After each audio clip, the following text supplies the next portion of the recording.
তাদের আশাটা পূরণ হয়ে যাবে। আমি কশিন কালেও তার লাশটা জমিনের ভিতরে ছাড়তে পারি না।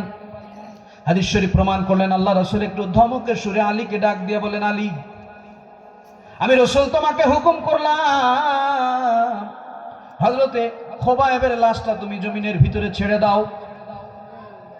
হযরতে আলী বললেন, পৃথিবীর মানুষেরা সাক্ষ্য থাকো,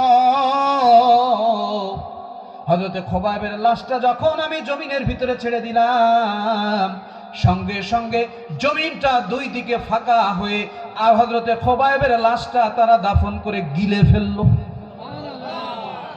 হাদিস শরীফ প্রমাণ করছে।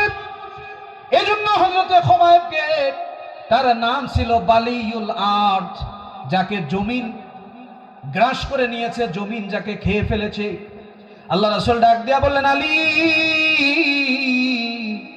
তুমি না যাওয়ার সময় বলেছিলে আপনি যদি আল্লাহর কাছে কোনো দোয়া করেন আল্লাহ ফেরত দেয় না? কি ফেরত দেয়? আরে জোরে কোন ফেরত দেয় নাকি? আমি আল্লাহকে ডাক দিয়া বললাম, মালিক, ওইখানে আমার সাহাবীরা বিপদে পড়েছে, যাকে আপনি পৃথিবীর শ্রেষ্ঠ আলেম হিসেবে খেতাব দান করার জন্য আমাকে বলে দিয়েছিলেন। হযরতে আলী ডাক দিয়া বললেন, ইয়া রাসূলুল্লাহ, আমি একজন সাহাবীকে বলেছিলাম তোমরা যদি আল্লাহ রাসূলের কাছে একবার যাও, আমি আলীর কাছে তোমাদের দুইবার আসতে হবে। কি করবে? একবার যদি তোমরা রাসূলের কাছে যাও, আমি আলীর কাছে আসতে হবে কয়বার? সবাই বলেন না, কতবার? সাহাবীরা গিয়ে রাসূলকে বিচার দেওয়া শুরু করলো, ইয়া রাসূলুল্লাহ, এটা কেমন কথা? আপনার কাছে আসবো, হযরত আলীর কাছে দুইবার যাইতে হবে, কারণ কি? আল্লাহ রাসূল বিষয়টা একটু চিন্তা শুরু করলেন, কি হইল? আলী এটা বলল কেন? যাও আলীকে ডাক দিয়ে নিয়ে আসো। আলী রাসূলের সামনে এসে মাথা নিচু করে আদব সহকারে বসে ডাক দিয়ে বললেন, ইয়া রাসূলুল্লাহ, আপনি নিজে ঘোষণা দিয়েছেন, আনা মাদিনাতুল ইলমি ওয়া আলী আল বাবুহা, আমি হলাম ইলমের দরজা আর আপনি রাসূল হলেন ইলমের শহর। মানুষ যদি কক্ষের ভিতরে প্রবেশ করতে চায়, দরজার থেকে ঢুকতে হয়, আবার দরজা থেকে বের হইতে হয়। সুবহানাল্লাহ কইবেন না? আর জোরে কোন সুবহানাল্লাহ। হযরত আলী কে? হযরত আলী ছিলেন এমন একজন মানুষ যাকে আল্লাহ পাক রব্বুল আলামিন এত ইজ্জত দান করেছিলেন। হযরত আলীর মায়ের নাম ছিল ফাতেমা বিনতে আসাদ, যিনি আল্লাহর ঘর তওয়াফ করতেছিলেন।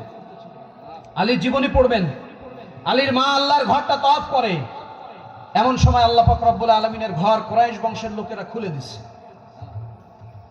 হযরত আলীর মা জগৎবাসীকে সাক্ষ্য রেখে বলেছিলেন, ও পৃথিবীর মানুষেরা শোনো, আমার হাতের ভিতরে একটা নেকড়া নিয়ে আমি আল্লাহর ঘরের ভিতরে প্রবেশ করলাম। আমার মনের ভিতরে আশা ছিল আমি আমার বাচ্চাটাকে নিয়ে আল্লাহর ঘরের ভিতরে একটু প্রদক্ষিণ করব, একটু ঘুরে আসব।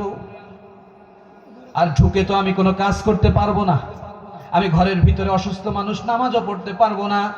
আমি চিন্তা করলাম আল্লাহর ঘরের ভিতরে ঢুকে আমি আল্লাহর ঘরটা একটু নেকড়া দিয়ে মুছে দিব। আরো জোরে কোন সুবহানাল্লাহ।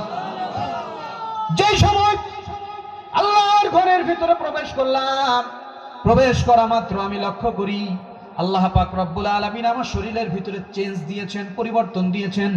আমার সন্তান শেরে খোদা হযরত আলী আল্লাহর ঘরের ভিতরে আল্লাহ পাক রব্বুল আলামিন তাকে দুনিয়ায় পাঠিয়ে দিলেন।